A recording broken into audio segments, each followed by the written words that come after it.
Hello everyone, मैं विक्रम अग्रवाल और हम लोग ने जो 10th का फर्स्ट चैप्टर है जिसका नाम है केमिकल रिएक्शन एंड इक्वेशंस, इसको हम लोग पढ़ रहे थे केमिस्ट्री का। और इसके अंदर हमने ये आपका 4th लेक्चर है। इससे पहले 3 लेक्चर्स हो चुके हैं जिसके अंदर हमने क्या क्या बात कर लिया है कि रिएक्शंस के टाइप्स, रिएक्शन के कैरेक्टरिस्टिक्स, इक्वेशंस क्या होता है रिएक्शन का, बैलेंस अनबैलेंस रिएक्शंस क्या होते हैं, फिर इसकी बैलेंसिंग कैसे करते हैं किसी रिएक्शंस का, ये सब बातें कर चुके हैं। फिर और तो और हमने क्या देखा, टाइप्स ऑफ रिएक्शंस देखे थे, जैसे combinations reactions, decomposition reaction, displacement, double displacement reaction, precipitations reaction देखा था। ठीक है, प्रेसिपिटेट्स क्या होते हैं, फिर आपके न्यूट्रलाइजेशन रिएक्शन देखा था। और लास्ट में जो अपने बात कर रहे थे वो बात कर रहे थे अपने ऑक्सीडेशन एंड रिडक्शन रिएक्शंस की। ठीक है, तो ऑक्सीडेशन में हमने क्या देखा था कि ऑक्सीडेशन उसे कहते हैं, ठीक है, ऑक्सीडेशन उसे कहते हैं जब ऑक्सीजन का एडिशन हो या हाइड्रोजन का रिमूवल हो, इसको ऑक्सीडेशन कहते हैं। एट द सेम टाइम पे हम रिडक्शन किसे कहते हैं कि जहां पे बिल्कुल उल्टी बात है, यानी यहाँ पे ऑक्सीजन का रिमूवल हो और हाइड्रोजन का एडिशन हो, तो इसको रिडक्शन कहते हैं। फिर हमने क्या और एक चीज देखा था कि देखो ऑक्सीडाइजिंग एजेंट्स, तो ऑक्सीडाइजिंग एजेंट्स में हमने क्या देखा था कि वो सब्सटेंस जिसका ऑक्सीडेशन हुआ है, रिएक्टेंट्स में से वो सब्सटेंस जिसका ऑक्सीडेशन हुआ है वो रिड्यूसिंग एजेंट की तरह वर्क करता है, और सिमिलरली वो सब्सटेंस जिसका रिडक्शन हो रहा होता है वो ऑक्सीडाइजिंग एजेंट की तरह बिहेव करता है। ये सारी चीजें हमने देख ली थी। अब थोड़ी बात करते हैं ऑक्सीडेशन और रिडक्शन से ही एक रिलेटेड टर्म है जिसका नाम होता है redox reaction.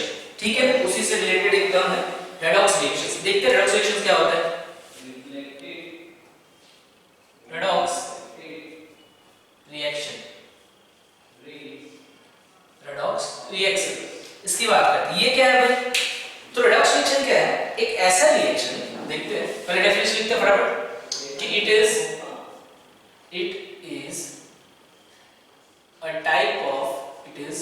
a type of reaction in which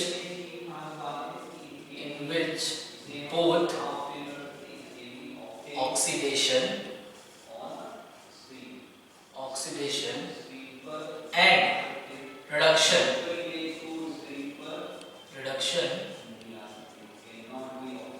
take place simultaneously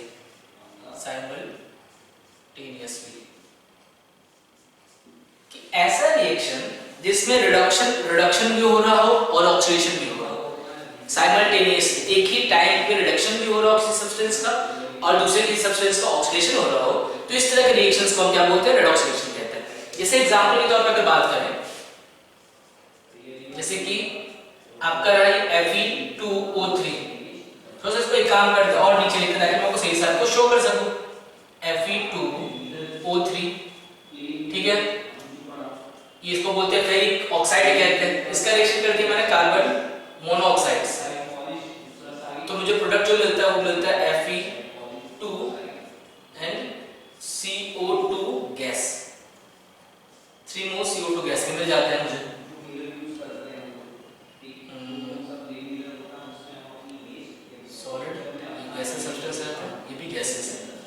ये मिल जाता है। अगर आप देखोगे ध्यान से तो हुआ क्या है कि Fe में पहले ऑक्सीजन था, चला गया, यानी Fe का क्या हो गया? रिडक्शन हो गया।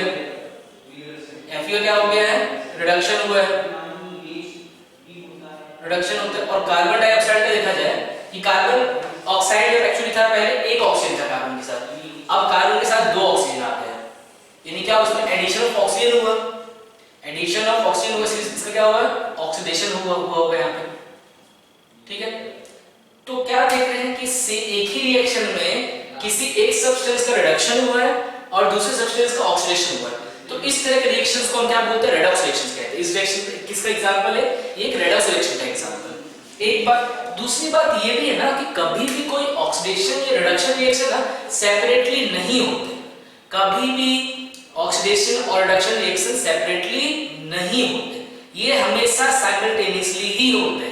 कि अगर एक सब्सटेंस का किसी रिएक्शन में, मान लीजिए अगर एक सब्सटेंस का रिडक्शन हो रहा है तो ये पक्की बात है कि कोई और रिएक्टेंट वहां होगा ही होगा जिसका ऑक्सीडेशन हो रहा हो। वाइस वर्सा बोलूं कि अगर किसी सब्सटेंस का ऑक्सीडेशन हो रहा हो तो पक्की बात है कि कोई दूसरा सब्सटेंस वहां पड़ा होगा जिसका रिडक्शन होगा ही होगा। कहने का मतलब ये है कि कभी भी ऑक्सीडेशन और रिडक्शन रिएक्शन सेपरेटली अगर नहीं होते, they always take place simultaneously. ठीक है ना? तो इस चीज को मैं लिख देता हूं यहां फटाफट अपने कि नोट करके कि reduction and oxidation reactions never take place separately कभी सेपरेटली होते ही नहीं है। they always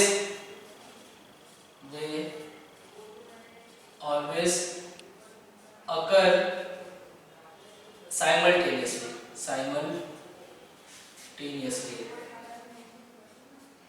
हमेशा साथ में होते हैं। ठीक है ना? कभी ऐसा नहीं होगा कि अकेले अकेले हो जाएंगे। चलिए ये बात तो हमें समझ में आ गई। और बात करते हैं, अगर इसमें थोड़ी सी और बात की जाए अगर, तो क्या है भाई कि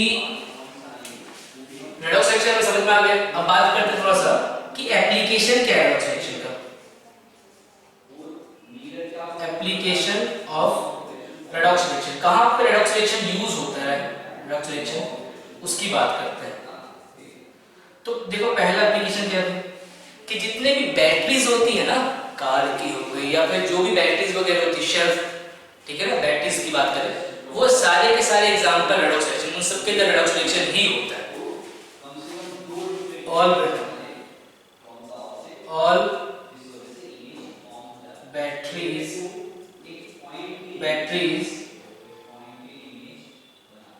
produce electricity as a result of redox reaction। redox reaction के कारण ही क्या होता है, जितनी भी बैटरीज है ना उसके अंदर इलेक्ट्रिसिटी प्रोड्यूस होता है। दूसरा बात करें कि जितने भी कंबशन रिएक्शंस होते हैं ना, जितने फॉसिल फ्यूल्स वगैरह होते हैं जिनको भी हम कंबशन करते हैं, तो कंबशन रिएक्शन भी क्या होता है, आपका ऑक्सीडेशन रिएक्शन का एग्जांपल है। तो all combustion reaction is example of redox reaction. ठीक है? तो ये क्या अपने डे टू डे लाइफ की चीजें हैं जो अपने एक्चुअली अपने को समझ में नहीं आता, बट ये सब भी क्या होता है, रेडॉक्स रिएक्शंस के ही एग्जांपल्स हैं। दूसरी बात करते हैं आप थोड़े से, दूसरी बात करते हैं जो ऑक्सीडेशन होता है। तो ऑक्सीडेशन का एक्चुअली अपने लाइफ में बहुत डे टू डे लाइफ में अगर ऑक्सीडेशन की बात करें तो बहुत यूज मतलब एक बहुत ही नॉर्मल सा फेनोमेनन है जो कि हमारे लाइफ में डे टू डे बेसिस पे होता रहता है। बहुत से ऐसे प्रोसेस है जिसमें ऑक्सीडेशन होता है लेकिन हमें पता नहीं है, तो उसके बारे में पढ़ते हैं। तो क्या पढ़ने वाले अपने कि day to day effects of oxidation. ठीक है ना? ऐसे कौन से प्रोसेस है जो कि ऑक्सीडेशन वाले होते हैं जिसका हमारे डे टू डे लाइफ में बहुत ज्यादा इम्पैक्ट पड़ता है या फिर हमारी लाइफ जुड़ी होती है। जैसे कि एक करके हम पढ़ने वाले हैं। एक होता है रेस्पिरेशन, दूसरा होता है क्या, कंबशन रिएक्शंस, तीसरा होता है आपका, तीसरे अगर बात करें हम तो कोरोजन होता है, कोरोजन हो गया। फिर आपका एक होता है रेंसिडिटी, ये सब कुछ यूजफुल या फिर डे टू डे लाइफ में जो प्रोसेस होती है जिसके अंदर ऑक्सीडेशन रिएक्शन इन्वॉल्व होता है, तो उसके बारे में हम एक एक करके पढ़ने वाले हैं।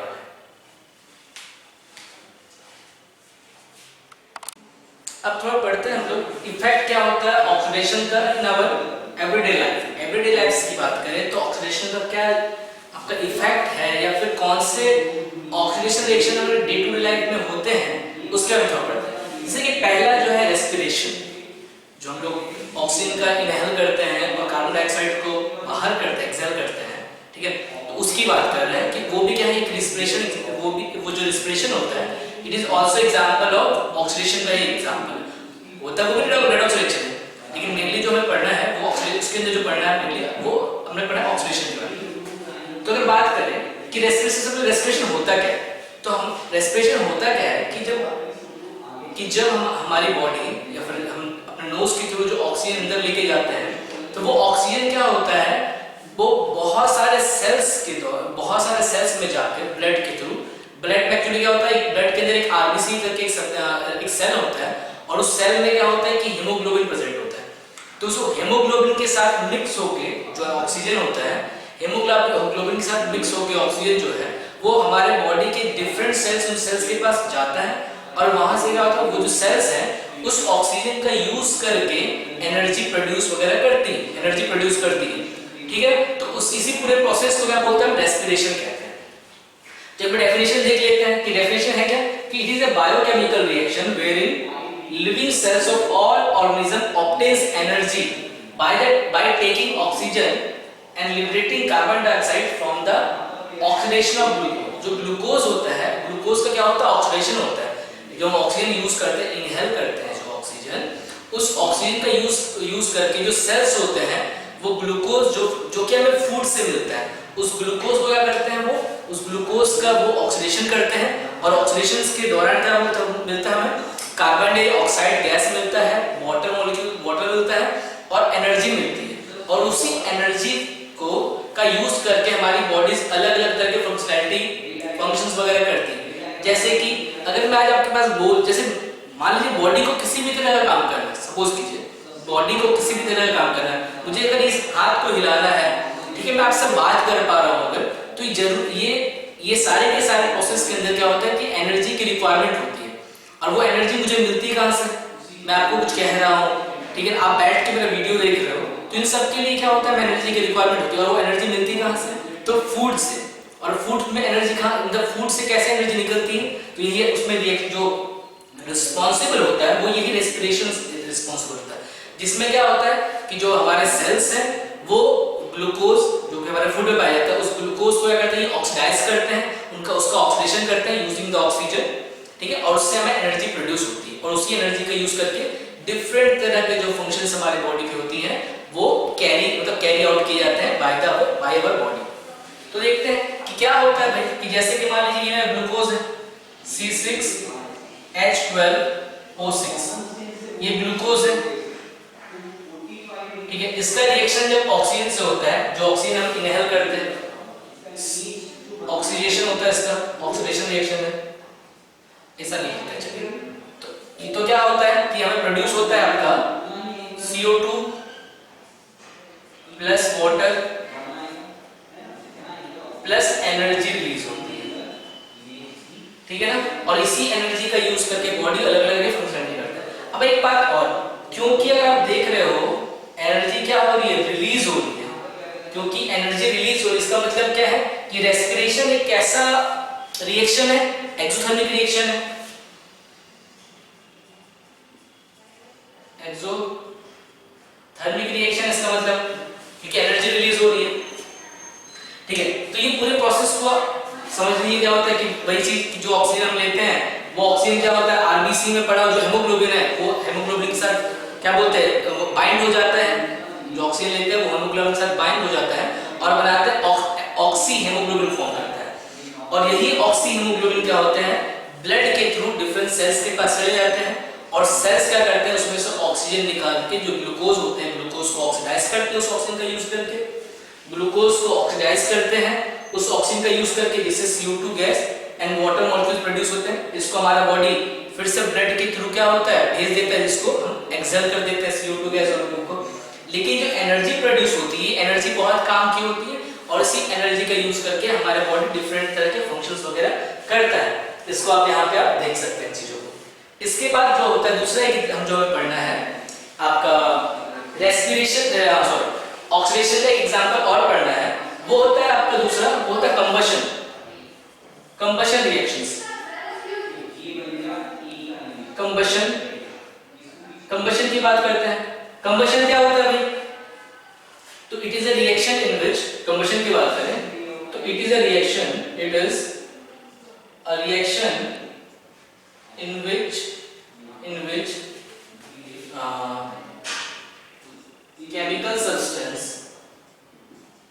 chemical substance are burned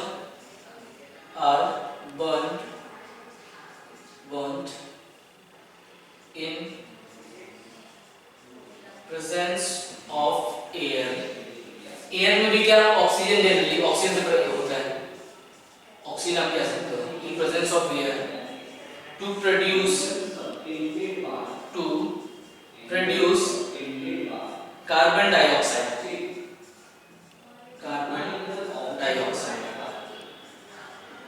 ठीक है ना, इसी को क्या बोलते हैं हम लोग, कंबशन रिएक्शन कहते हैं, कि ऐसा रिएक्शन जिसमें केमिकल सब्सटेंस को ऑक्सीजन के प्रेजेंस में बर्न किया जाता है और उससे मुझे प्रोडक्ट क्या मिलता है, कार्बन डाइऑक्साइड गैस मिलता है।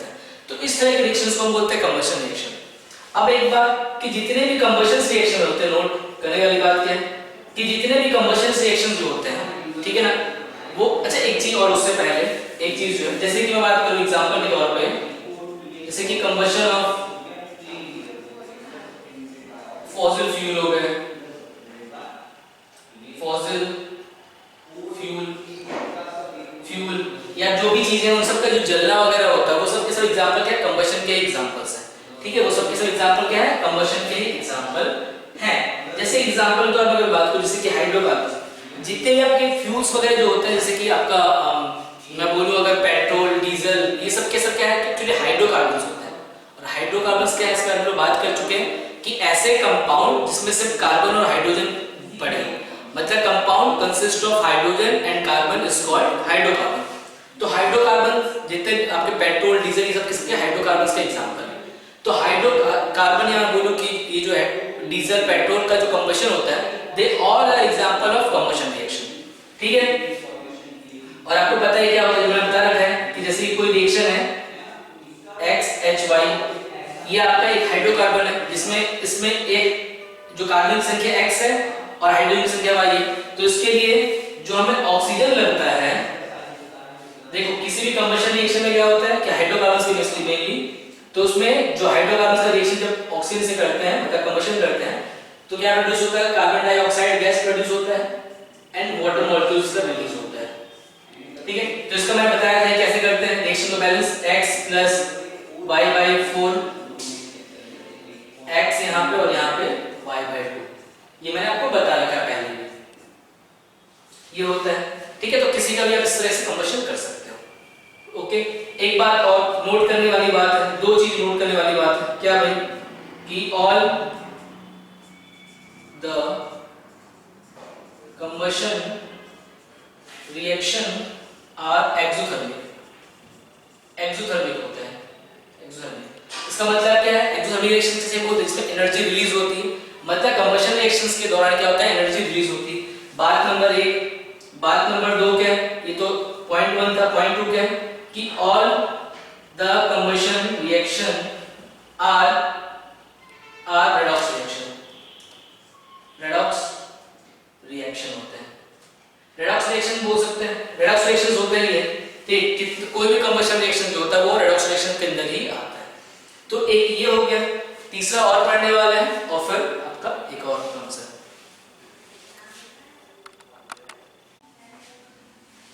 कुछ हार्मफुल इफेक्ट देखते हैं आपके कंबशंस के। तो harmful effects of combustion, harmful, और एक बात और था इससे पहले मैं आपको बताना चाहूंगा कि हमने इससे पहले नोट देखा था, क्या एक नोट था, उसके अंदर हमने क्या देखा कि कंबशन रिएक्शंस जो होते हैं उसके में बात करते हैं कि जो कंबशन रिएक्शन जो होते हैं वो एक्चुअली क्या बोलते हैं, रेडॉक्स रिएक्शंस होते हैं। तो एक्चुअली वो बात सही है, लेकिन जिसका कंबशन हो रहा होता है वो एक्चुअली उसमें क्या होता है कि ऑक्सीडेशन होता है। जिस भी सब्सटेंस का कंबशन होता है ना, तो उस सब्सटेंस का एक्चुअली ऑक्सीडेशन हो रहा होता है। तो मैं फिर से एक चीज लिखना चाहूंगा यहाँ पे कि एक्चुअली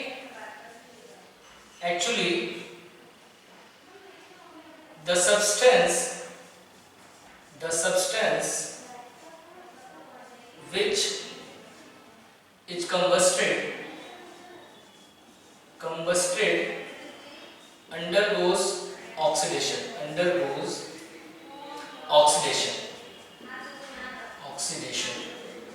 ठीक है ना, तो मैं कहने का मतलब ये है कि जिस भी सब्सटेंस का कंबशन हो रहा होता है एक्चुअली वो ऑक्सीडाइज्ड हो जाता है, उसका ऑक्सीडेशन हो जाता है, ठीक है ना। ये वाली बात हो गई।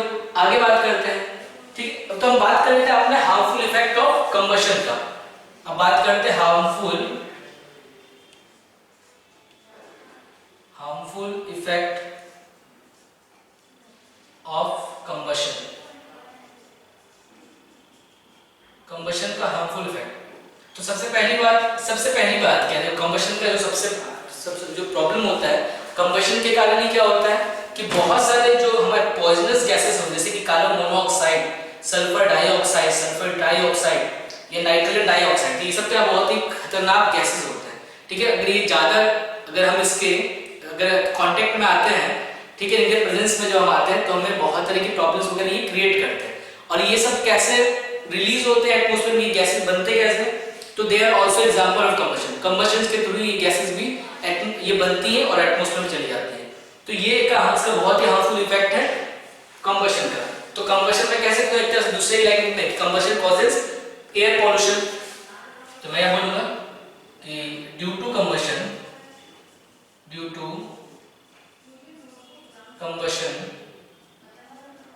harmful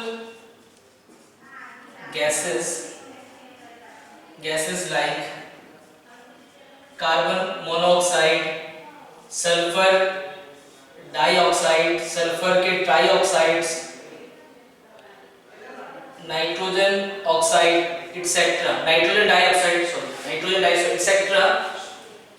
etc goes due to are produced, ठीक है ना, produced which cause air pollution, जिससे क्या होता है, एयर पॉल्यूटेड हो जाता है। तो ये भी क्या आपका एग्जांपल किसका है या फिर रीजन क्या है इसका, तो इसका रीजन जो आपका कंबशन के कारण ही क्या होता है, ये सब गैस प्रोड्यूस होती है।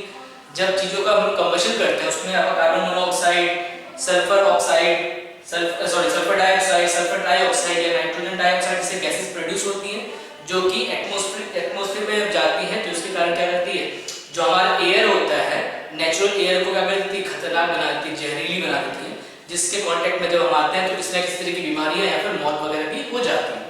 तो ये हो गई, तो ये तो था आपका कंबशन के बारे में। अब बात करते हैं कोरोजन, एक बहुत ही इंपॉर्टेंट टॉपिक है कोरोजन। देखो कोरोजन होता है, कोरोजन अगर आप देखते ही होंगे कि जो क्या बोलते हैं, जो आपका ये होता है आयरन का कोई रॉड है, कोई चीज उसमें देखते हो ब्राउन कलर का क्या हो जाता है, एक सरफेस सा बन जाता है। जब बहुत देर के लिए किसी आयरन के सब्सटेंस को अगर हम बाहर रख देते हैं, महीने, 1.5 महीने, 2 महीने, 4 महीने, 5 महीने, तो उसमें क्या धीरे धीरे करके एक ब्राउन कलर का लेयर जमने लगता है, ठीक है ना। और उस ब्राउन कलर के जिसको हम रस्टिंग भी कहते हैं, और उसके कारण क्या होता है, धीरे धीरे जो हमारा लोहा है, जो आयरन होता है, वो धीरे धीरे वीक होने लगता है, डैमेज कर देता है उसके कारण, ठीक। सिमिलरली क्या होता है कि जो वॉश बेसिन्स वगैरह होते हैं या फिर ऐसा कोई सब्सटेंस जिसके अंदर कॉपर, जो कि कॉपर से बना हो, तो उसको भी अगर देखोगे बहुत दिनों के बाद उसके अंदर क्या होता है, ग्रीन कलर का एक सरफेस जमने लगता है। और उससे भी क्या होता है कि जो वो जिस कॉपर का जो यूटेंसिल्स या जो भी चीज है वो धीरे धीरे कमजोर होने लगता है, ठीक है। तो ये सब चीजें क्या है कि ये सारे एग्जांपल्स है कोरोजन का, ठीक है। इन सब में क्या होता है, कोरोजन हो जाता है, कोरोडेड। तो इसी को हम पढ़ने वाले हैं कोरोजन्स के अंदर। तो कोरोजन्स होता है क्या, उसकी बात करते हैं। तो it is a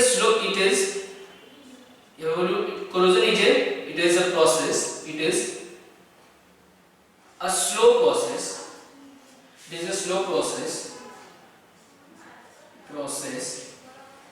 in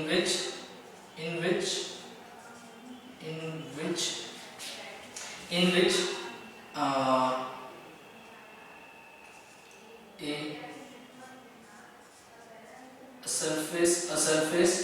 a undesired surface मैं बोलूँगा, ठीक है ना,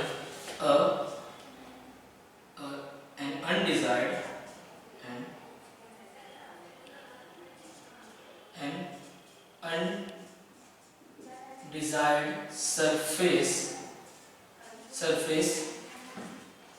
gets deposited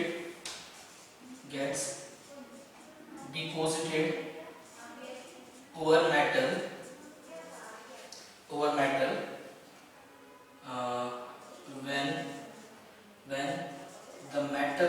when the metal is exposed to atmospheric air for long time. जब लंबे समय तक किसी मेटल या मेटल से बने सब्सटेंस को हम एयर में रखते हैं, नेचुरल एटमॉस्फेरिक एयर में रखते हैं, तो उसमें क्या होता है कि वो एटमॉस्फेरिक एयर में अलग अलग तरह की गैसेस होती हैं, वाटर वेपर्स वगैरह होते हैं, उससे वो रिएक्ट करता है और उसके कारण क्या उसके अंदर कोरोजन वगैरह हो जाता है। जैसे कि एग्जांपल के तौर पर अगर मैं कोरोजन की एग्जांपल की बात करूं, जैसे कि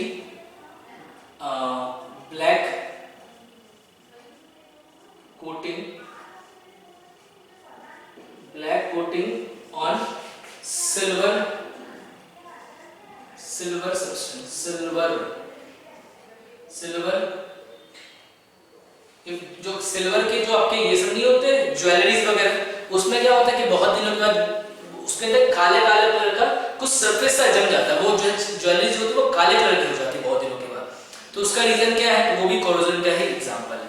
होता है क्या एक्चुअली, जैसे कि कोई सिल्वर का सब्सटेंस है, सिल्वर सॉलिड स्टेट में पड़ा हुआ है, तो क्या होता है कि सिल्वर जो है वो हमारे एटमॉस्फेयर में पाए जाने वाली या फिर एयर में पाए जाने वाला जो हाइड्रोजन सल्फाइड गैस होता है, हाइड्रोजन सल्फाइड गैस उससे रिएक्ट करता है और गेट कोरोडेड, तो बना लेता है Ag2S बना लेता है और H2S रिलीज होती है।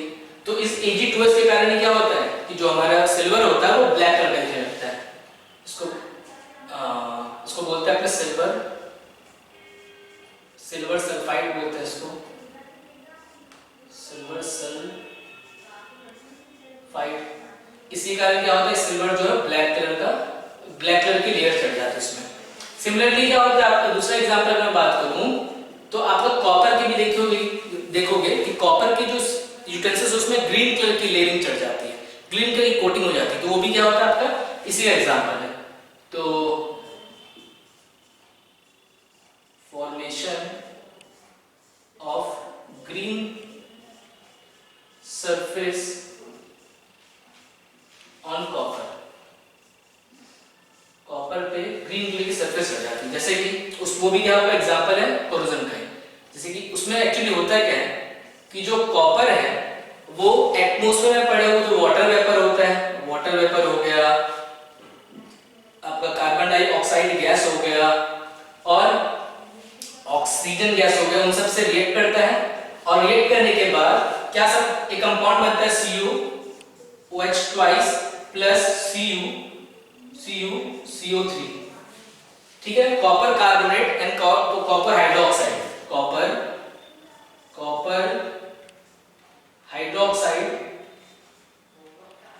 कॉपर का हाइड्रोक्साइड बनता है हाइड्रोक्साइड एंड कॉपर का कार्बोनेट बनता है कार्बोनेट। इसकी वजह से क्या होता है कॉपर जो हमें ग्रीन कलर का दिखाई देने लगता है, इसके कारण क्या होता है ग्रीन कलर की लेयरिंग चढ़ जाती है कॉपर के ऊपर। सिमिलरली क्या होता है हमें पता है, जो सबसे अच्छा एग्जांपल हम जो देखते हैं बहुत डे टू डे लाइफ में, वो होता है क्या कि आपका जो कोरोजन हो जाता है आयरन के अंदर। तो पहली बात तो ये कि आयरन के अंदर जो कोरोजन होता है उसको हम स्पेशल नाम देते हैं, उसको बोलते हैं हम रस्टिंग कहते हैं। तो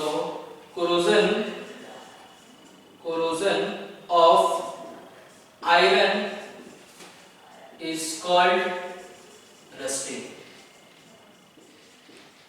कहते हैं उसको, ठीक है।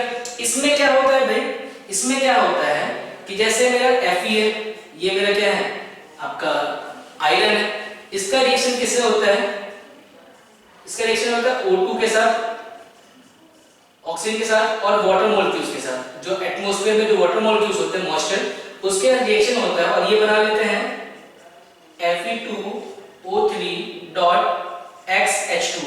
यही आपका होता है फॉर्मूला रस्टिंग का, यही फॉर्मूला रस्ट का। और ये कैसे और इसके बनने से क्या होता है, सरफेस आयरन के सरफेस से ये बनने से इसके बनने से क्या होता है कि जो सरफेस है आपका ब्राउन कलर का दिखने लगता है, ब्राउन कलर का सरफेस आयरन के ऊपर बन जाता है। ठीक है, ये सब बातें हो गई। तो ये सब क्या आपने बेसिकली जो बात करते हैं कोरोजन का, वो बेसिकली ये सब चीज होती है। अच्छा, कोरोजन के बारे में अगर बात में थोड़ा बात करें, इतना सा सरफेस है, मैं इस पे बात करता हूँ कि एक्चुअली क्या कोरोजन के कारण क्या होता है कि बहुत सारे नुकसान होते हैं। कोरोजन का क्या बहुत चीजें डैमेज कर जाती है। तो अगर मैं बात करूँ कि due to corrosion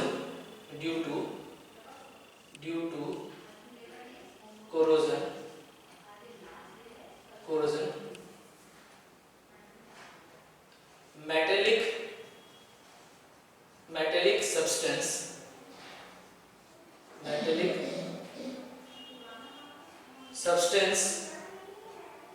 gets eaten up। मतलब क्या चीज, वो कमजोर, बहुत ज्यादा कमजोर हो जाते हैं, ठीक है ना, बहुत ही ज्यादा कमजोर या तो वीक हो जाते हैं। तो इसके कारण जैसे एग्जांपल के तौर पे अगर मैं बात करूं कि बहुत तरह की जो बिल्डिंग्स वगैरह देखते हैं, हम अक्सर बातें करते हैं, न्यूज़ वगैरह में आता है कि यहाँ पे फलानी बिल्डिंग गिर गई या फिर वहाँ पे वो बिल्डिंग गिर गई। तो होता एक्चुअली क्या है कि आपको पता हो कि बिल्डिंग के जो फाउंडेशंस में क्या होता है कि उसमें आयरन प्रेजेंट होता है। तो क्या होता है, बहुत दिनों के कारण, बहुत दिन बिल्डिंग जो भी होती है, बहुत दिन हो जाने के कारण क्या होता है कि उन बिल्डिंग के जो आयरन बार्स होते हैं उनमें क्या होता है, कोरोजन हो जाता है। और कोरोजन मतलब उसमें एक्चुअली रस्टिंग हो जाती है। और रस्टिंग के कारण क्या होता है कि वो जो आपका रॉड होता है आयरन का, वो क्या होता है, बहुत ज्यादा वीक हो जाता है।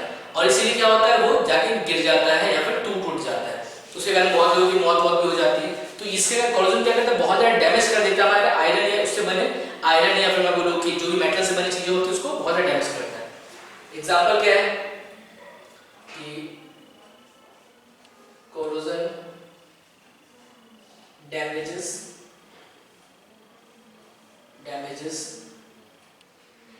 iron, रेलवे ट्रैक्स वगैरह जो होता है उसको नुकसान पहुंचाता है, बिल्डिंग को नुकसान पहुंचाता है, बिल्डिंग वगैरह को, ठीक है ना। फिर ब्रिज वगैरह जो होते हैं, इन सबको क्या होता है, ये बहुत ज्यादा नुकसान पहुंचाता है। कोरोजन के कारण बहुत सारे नुकसान होते हैं, ठीक है।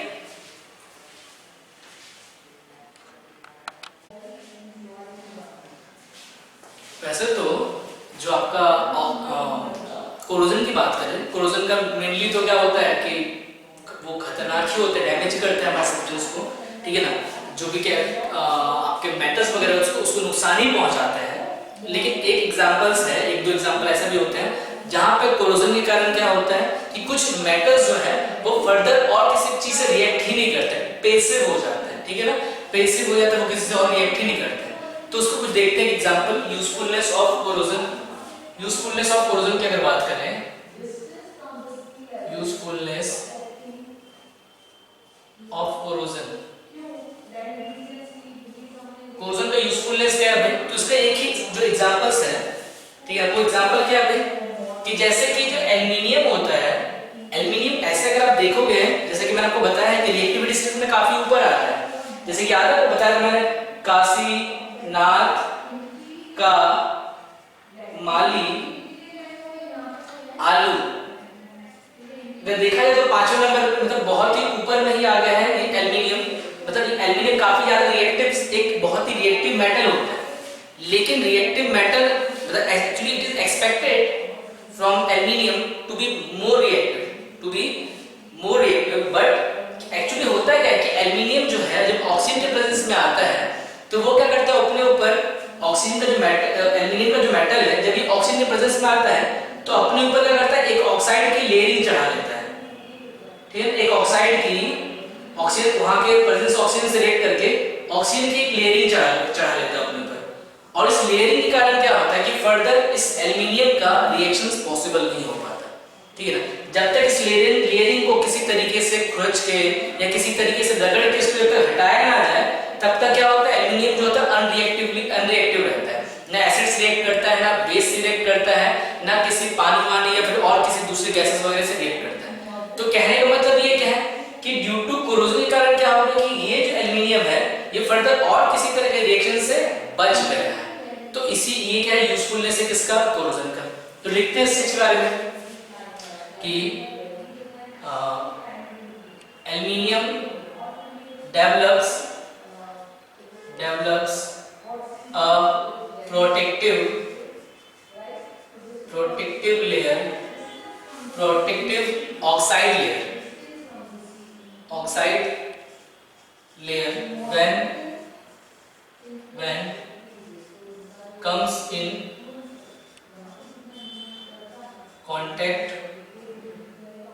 contact of oxygen। ठीक है, जैसे कि एल्यूमिनियम है, ये इसका रिएक्शन ऑक्सीजन से करती है तो ये बना जाता है Al2O3। यही जो होता है यही आपका प्रोटेक्टिव लेयर इसके ऊपर बन जाता है, Al2O3 का प्रोटेक्टिव लेयर बन जाता है। इसका नाम होता है एक्चुअली, इसका नाम होता है एल्यूमिनियम ऑक्साइड, एल्यूमिनियम ऑक्साइड इसका नाम होता है। यही आपका प्रोटेक्टिव लेयर की तरह काम करता है, प्रोटेक्टिव लेयर की तरह ये काम करता है।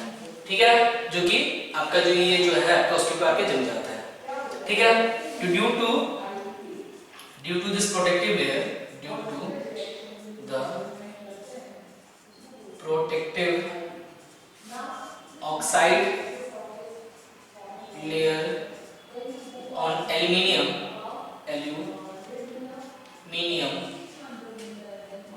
it becomes passive मतलब तो रिएक्ट ना करे easily, it become passive to the attack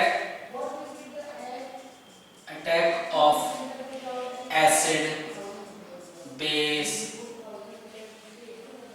water और ऑक्सीजन। इन सबसे फर्दर रिएक्ट नहीं करता और इस तरह से क्या होता है ये फर्दर और रिएक्ट नहीं करता और वैसे बचा का बचा रह जाता है ये।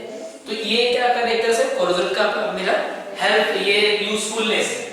अब नेक्स्ट बात करते हैं अपने, अच्छा एक बात और इसमें जो एक चीज और मुझे ऐड करनी है वो ये कि यही रीजन है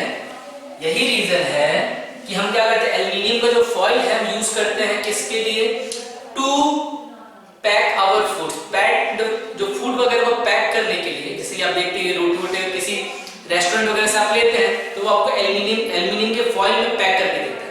रीजन क्या है, क्योंकि एल्यूमिनियम जो है वो पहले से क्या होता है कि ऑक्सीजन से रिएक्ट करके अपने ऊपर एक लेयरिंग चढ़ा लेता है और क्या करता है वो फर्दर फूड वगैरह से रिएक्ट नहीं करता और इस तरह से क्या होता है कि जो मेरा फूड है वो सेफ रहता है, इसमें कोई किसी तरह का रिएक्शन नहीं होता और बिल्कुल सेफ रहता है। अदरवाइज अगर किसी और मेटल का अगर हम ले लें, किसी और मेटल का फॉइल वगैरह यूज करें तो हो सकता है कि वो मेटल क्या कर जाए आपके फूड के साथ रिएक्शन करके फूड को पॉइजन कर दे। लेकिन क्योंकि एल्यूमिनियम में क्या होता है ऑक्साइड की लेयरिंग चढ़ जाती है इसलिए फर्दर ये फूड से रिएक्ट नहीं करता और इस तरह से हमारा जो फूड है वो गर्म भी रहता है और सेफ भी रहता है। ड्यू टू दिस रीजन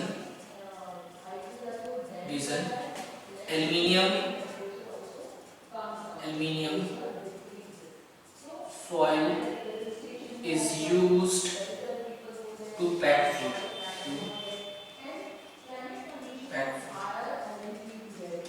चलिए यहाँ तक की बात जो समझ में आ चुकी है। अब एक चौथा जो चीज पॉइंट है उसके बारे में बात करते हैं।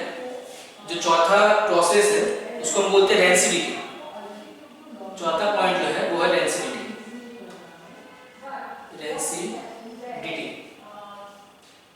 क्या है भाई, ये क्या है? तो आपने देखा होगा कई बार कि क्या होता है कि खाना वगैरह को जैसे कि आपने सुबह में खाना बनाया, ठीक है, और साथ अगर आप रात में उसे रात में अगर देखेंगे, रात में अगर उसको बाहर ही रखा है, फ्रिज वगैरह में ना रखा हो बल्कि बाहर ही रखा है, या फिर दूसरे दिन सुबह में अगर देखेंगे तो उसमें देखते हैं एक गंदा सा स्मेल आने लगता है। ठीक है, तो वो एक्चुअली वो स्मेल क्यों आता है और स्मेल आने लगता है वो खाना खराब हो जाता है। तो वो स्मेल आता है क्यों है? क्योंकि क्या होता है कि जो भी खाना वगैरह होता है उसके अंदर जो भी खाना वगैरह उसमें फूड या फैट से बना होता है, फूड या फैट ऑयल या फैट उसके अंदर होता ही है। और ये ऑयल और या फिर फैट जो है ये ऑक्सीजन से रिएक्ट करके और उसका ऑक्सीडेशन हो जाता है, ऑयल्स या फिर जो फैट है उसको ऑक्सीडेशन हो जाता है। उसके कारण क्या होता है वो जो चीज वो स्मेलिंग सा प्रोडक्ट कुछ प्रोड्यूस हो जाता है और जिसके कारण हमारा खाना वगैरह जो है वो खराब हो जाता है। ठीक है, तो वही होता है रेंसिडिटी। तो रेंसिडिटी क्या होता है भाई, तो लिखते हैं इसके बारे में, it is a slow oxidation oxidation of fat and oil present in our food. It is slow oxidation of fat and oil present in our food to produce a bad smelling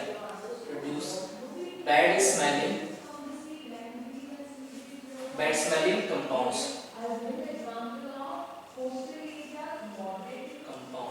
ठीक है ना? which causes damage to our food. इसके कारण क्या, रेसिडिटी के कारण क्या, जो फूड वगैरह फूड मटेरियल्स होते हैं वो क्या होता है, बर्बाद हो जाते हैं, खराब हो जाते हैं, ठीक है, बैड स्मेल करने लगते हैं, जिसको खाने से हमारी तबीयत वगैरह भी बिगड़ सकती है। और रीजन क्या है, क्योंकि उसमें धीरे धीरे करके फैट और ऑयल जो पड़ा है उसका ऑक्सीडेशन हो जाता है due to presence of oxygen और वो गंध खराब हो जाता है। तो भाई ये रेसिडिटी को रोका कैसे जाए, तो रेसिडिटी को रोकने का तरीका क्या है, तो वो देखते हैं कि मेजर्स टू प्रिवेंट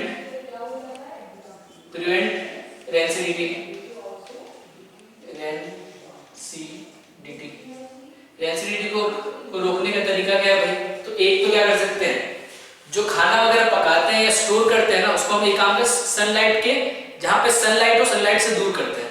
तो उससे क्या होता है कि जो ऐसा नहीं कि रेसिडिटी को आप रोक सकते हो, रुकता नहीं है, बट स्लो हो सकता है कि बड़े स्लो हो जाए। जो चीज एक दिन में हो रहा हो सकता है 2 दिन या 4 दिन में, तो रेसिडिटी इस तरह से धीरे धीरे आपके क्या बोलते हैं, वो स्लो हो जाती है उसकी प्रोसेस। ठीक है, तो क्या कर सकते हैं हम कि cooking and storing of food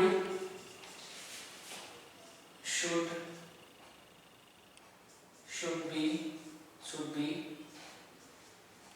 away from direct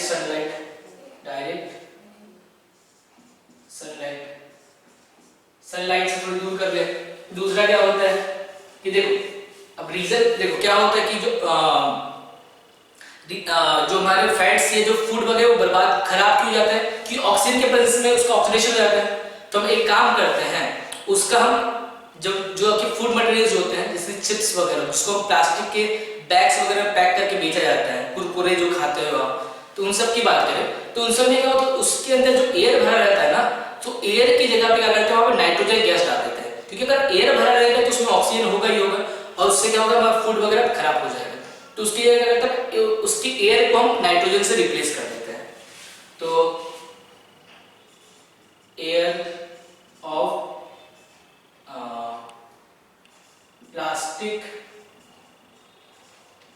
packed food जैसे लाइक चिप्स, पोटैटो चिप्स वगैरह होता है ना, chips packed food are replaced by nitrogen gas in order to slow down